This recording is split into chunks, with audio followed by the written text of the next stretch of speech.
What is up, everyone? Welcome to another episode of F1 Fantasy Pole Position. If you are tuning in for just like your regular old run-of-the-mill Grand Prix preview, just because it is the first preview of the season, wanted to kick it off with the first lineup. I'm switching it up a little bit just because we are T-minus, let's see, what does it say right here?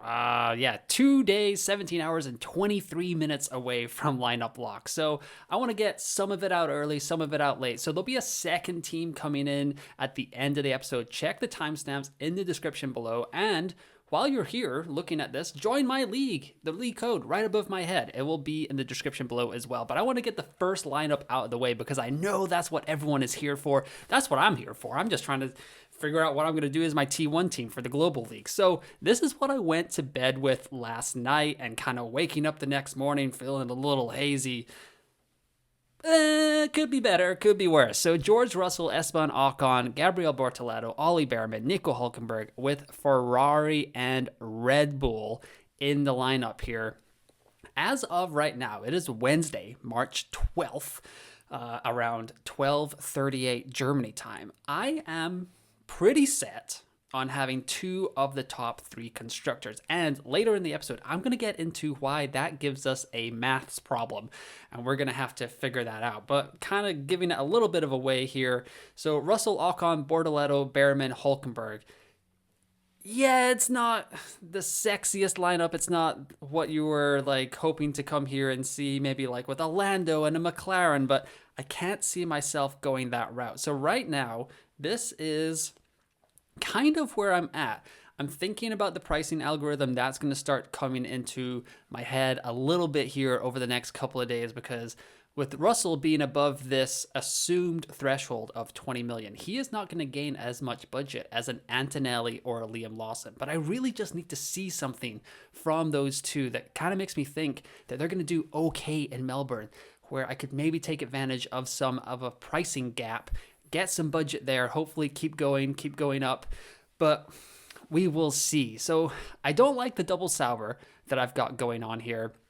I like the Haas. Double Haas has pretty much been in almost every one of my lineups. So let me know in the comments below what you think of this first lineup that I've got for the Australian Grand Prix right now. Pretty set on two of the top three constructors. Maybe you can twist my arm about Mercedes if we see some good running on Friday or Saturday when it's supposed to be hotter. The race is supposed to be colder on Sunday. We're going to get into that as well later in the episode. But this is my first lineup for the Australian Grand Prix and 2025 F1 Fantasy.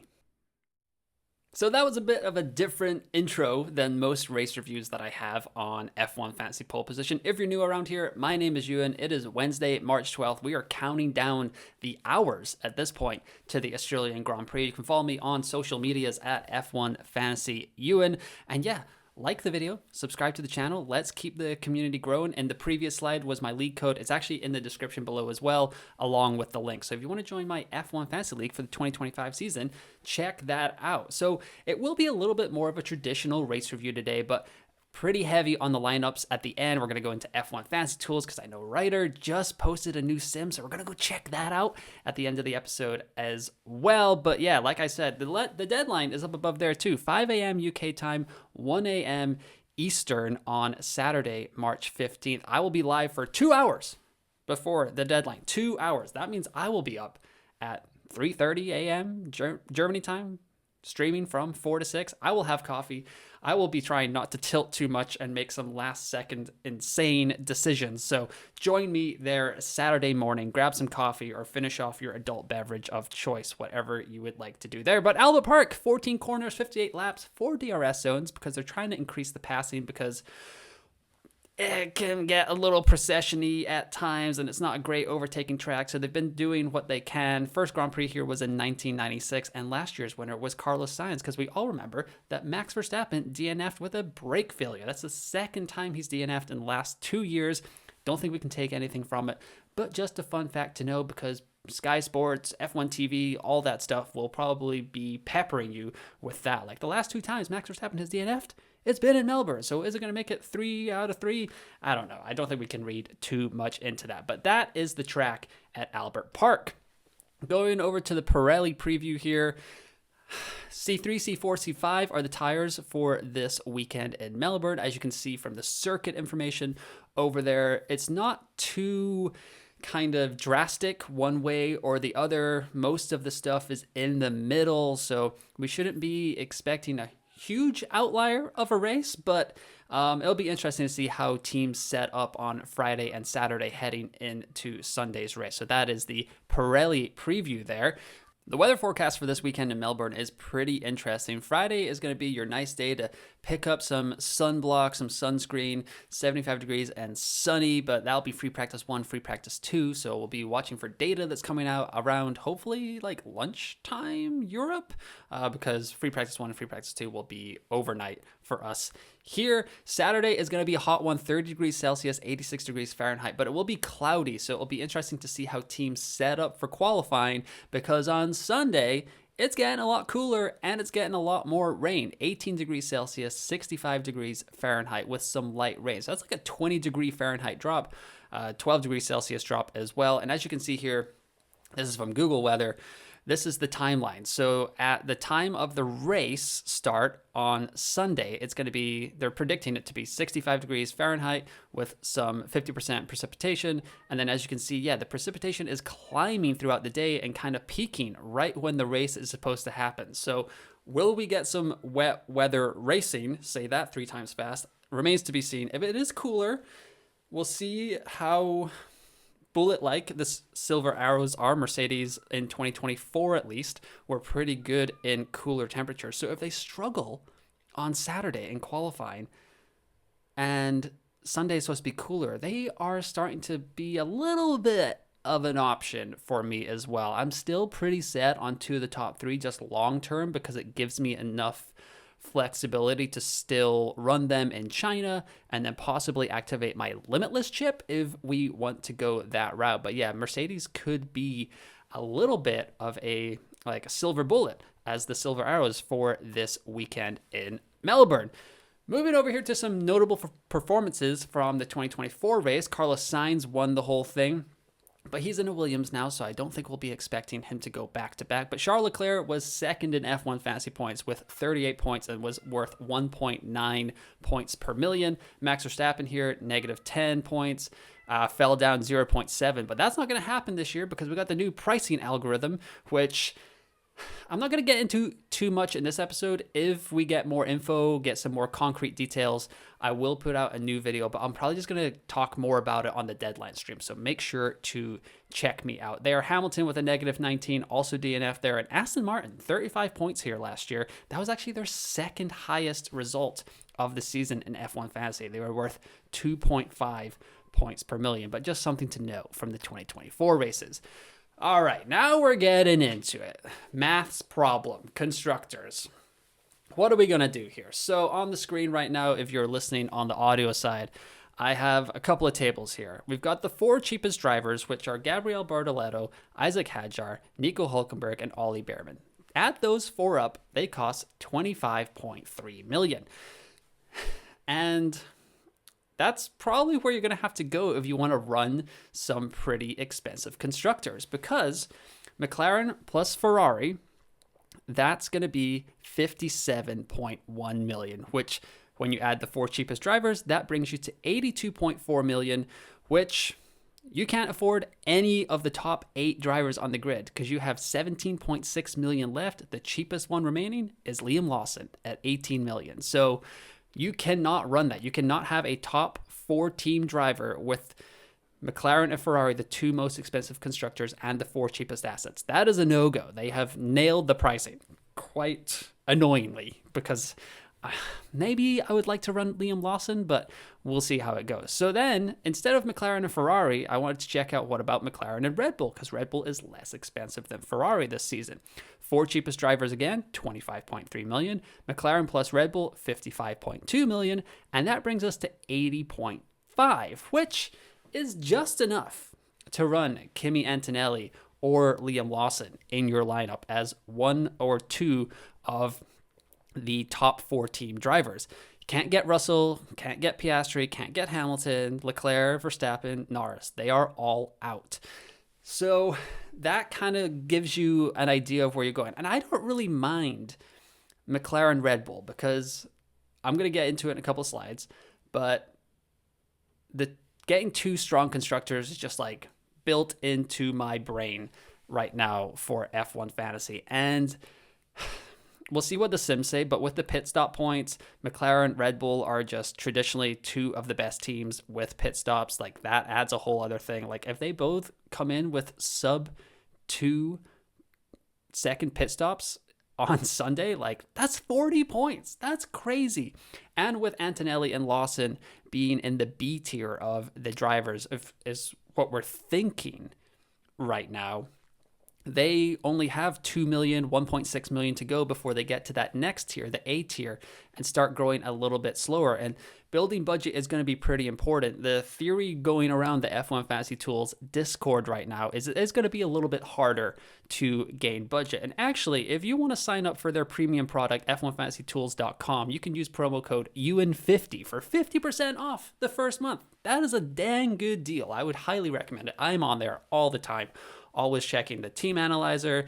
They're going to have they got season summaries. They're going to have league analyzers. It's going to be fantastic this season. The site looks fantastic, but we're going to go over there in a little bit. So this is the maths problem when it comes to if you want two big constructors. However, what if we want big drivers? So I did it again. 4 cheapest drivers, 25.3 million, Bortoleto, Hadjar, Behrman, Hulkenberg.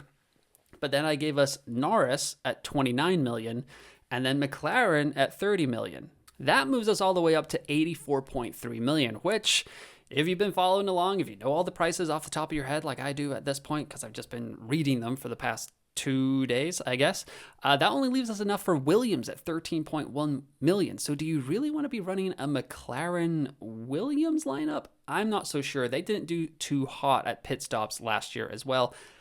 I'm going to try and not read too much into pit stops, but like that's a lot of points that you can get from pit stops. So if we can't do Norris, McLaren, 4 cheapest drivers, and you have to go with Williams, where can we go? So 4 cheapest drivers again, 25.3 million. That number is going to be drilled in your brain by the end of this episode. Piastri's at 23 million. McLaren again at 30 million gives us 78.3 million, giving us 21.7 million remaining. And guess how much Mercedes costs? 22.7 million. We are 1 million off of this. So you can go down to Russell with the 4 cheapest drivers and get Piastri, McLaren, or no, you can get Russell, 4 cheapest drivers, McLaren, and Mercedes. That will work. That's 2 of the top 4 constructors. That's like the 6th best driver on the grid, 6th most expensive driver on the grid as well, but it is the lowest of the A tier assets in F1 Fantasy. And will he be building enough budget? Will he get enough points to kind of go up a little bit higher? I'm not so sure. So that's where we're at. Like they've created this very good problem. It's great for strategy. It's great for teams to be looking different on Saturday morning. I think there's going to be a ton of different lineups going around. I'll be on X answering questions and stuff while I'm doing the live stream, but I'm not trying to look at too many lineups because I don't want to be influenced. Like if I can go to bed, put my head on the pillow while watching qualifying and just know that the way I selected my team was the way I wanted to do it, that is fine. Try not to be too influenced. However, join my live stream. That way we can talk about it the entire 2 hours before deadline lineup lock. Next slide here is kind of why I want to go with constructors over drivers. So the teams here, top 5 teams, if you add the pit stop point rules from 2025 to the 2024 points per race that the constructors had, which was some loosey-goosey math that F1 Fantasy pole position promises every episode. There's always going to be some types of weird maths going on here, but I took away the 2024 pit stop points, added the average that I got from Cami on F1 Fantasy Tools Discord, so shout out to them once again. And this is kind of where you got to think about it. So McLaren came in at 69.5 points per race, Red Bull 64.8, Ferrari 63.1, Mercedes 52.6, and Aston Martin at 19.6. But we're not really worried about Aston Martin right now. But the top 4 there, the pit stop point rules from 2025 actually moved Red Bull ahead of Ferrari in the standings if you did it that way. And then that would give you the 2025 points per million And you can kind of see a pattern here. The game has tried to kind of level off the top, most of the constructors at about 2.3 points per million, because McLaren is 2.32, Red Bull is 2.57. So if you do the new rules with the previous results from 2024, Red Bull is right now the best bang for your buck constructor among the top 4 teams. Ferrari's there at 2.33, Mercedes 2.32, and just to illustrate the point a little bit better, even Aston Martin's there at 2.31. So let's compare those to the drivers.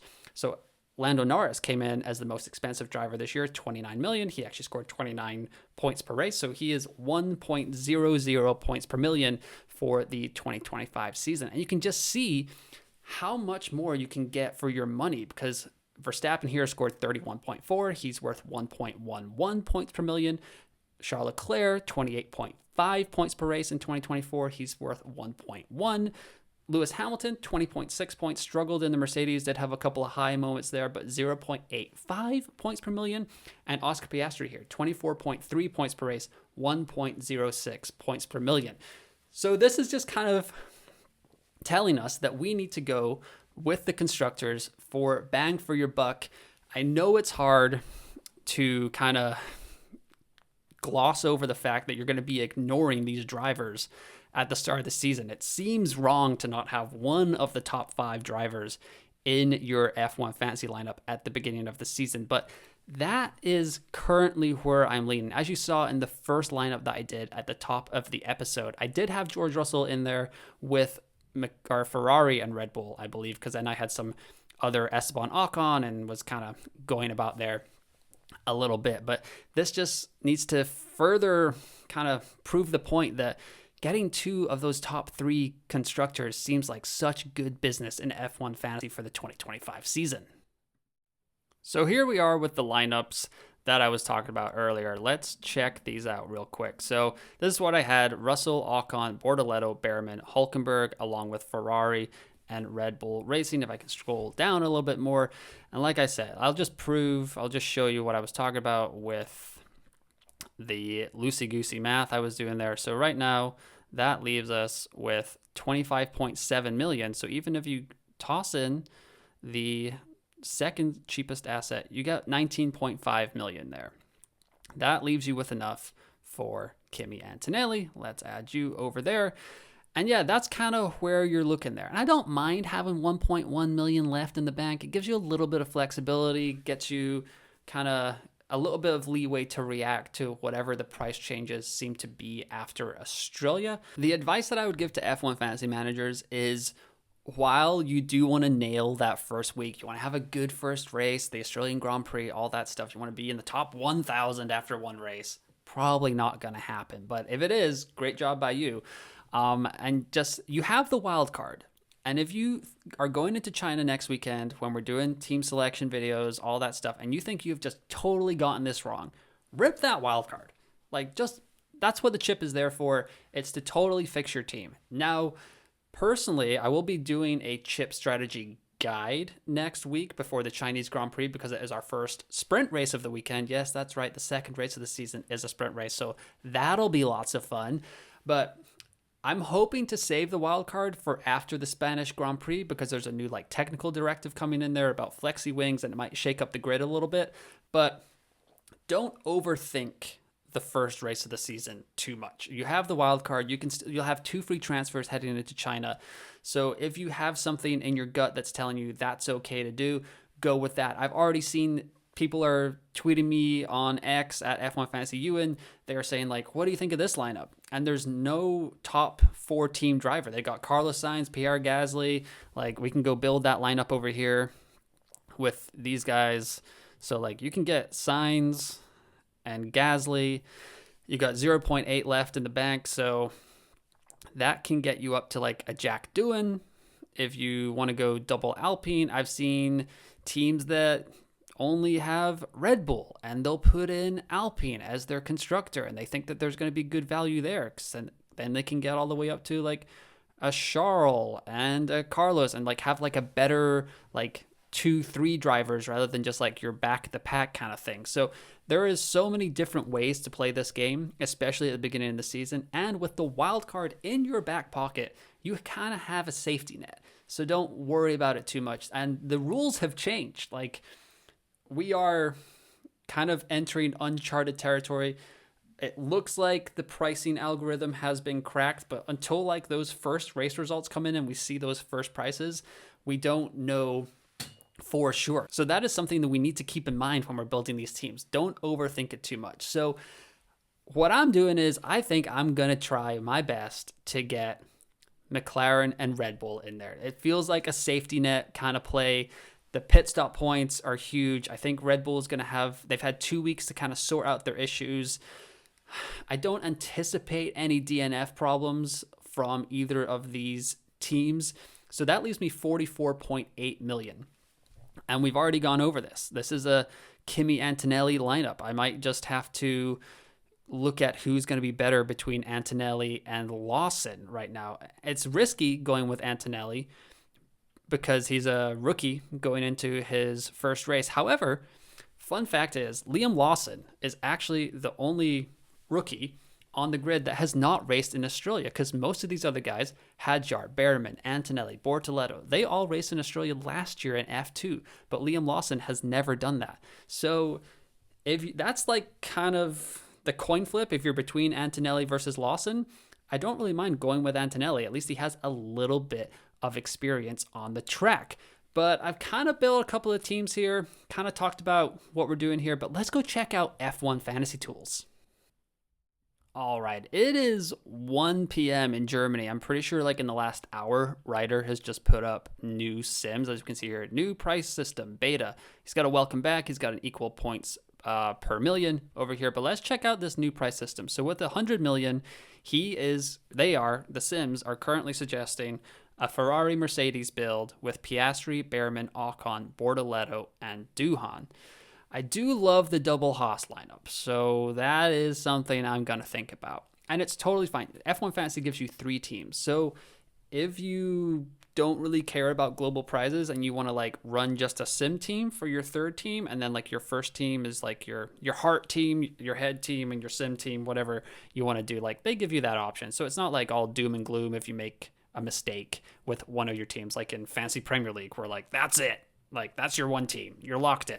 But yeah, so it's interesting to see Ferrari and Mercedes here with Piastri as your 2X driver, Behrman, Ocon, Bortoleto, Duhan, 173.8 points, 1.52 in the budget gain. So this is interesting here because he's got the expected points there, expected price change. Liam Lawson leads the pack here, as does Antonelli. They are B-tier assets, so they are likely to get the biggest boost if they have a pretty good race on Sunday.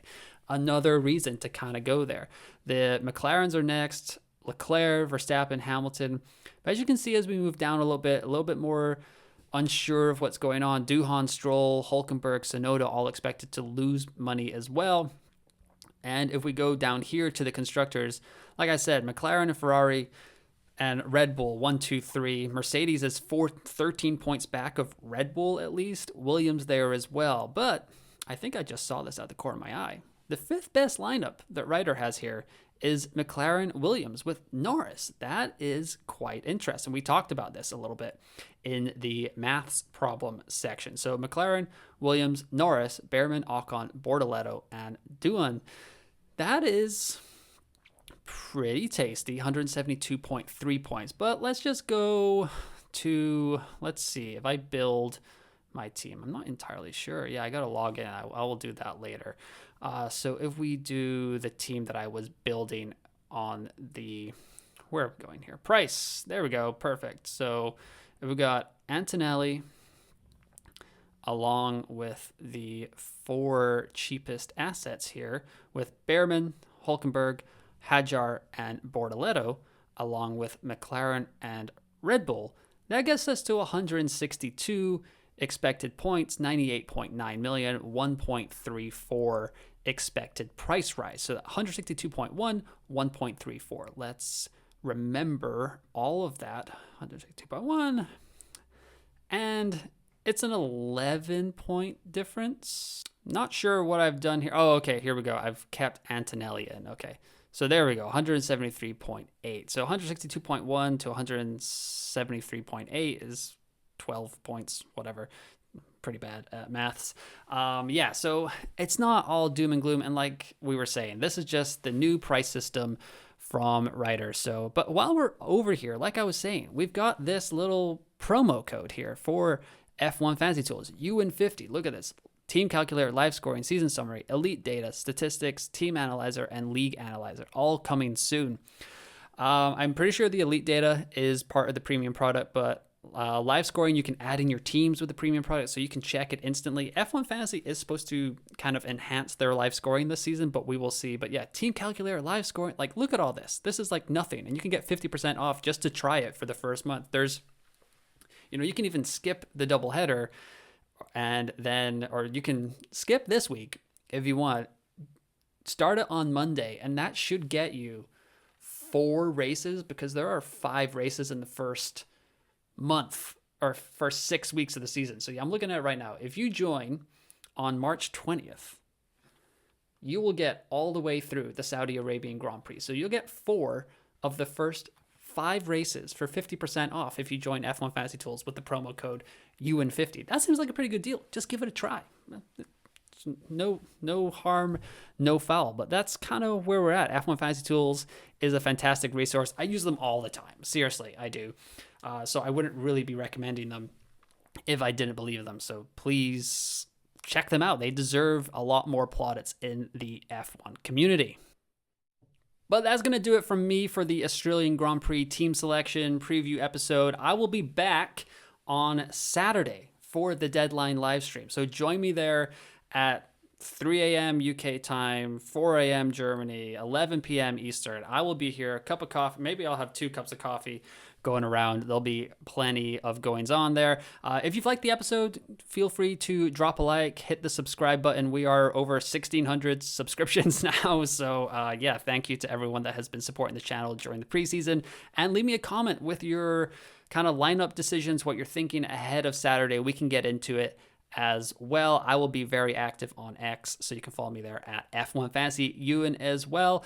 And yeah, it's T-minus 3 days until the Australian Grand Prix. I cannot wait. Like I said, I will be there for the deadline live stream. But once again, thanks for listening, thanks for watching, and I will talk to you next time.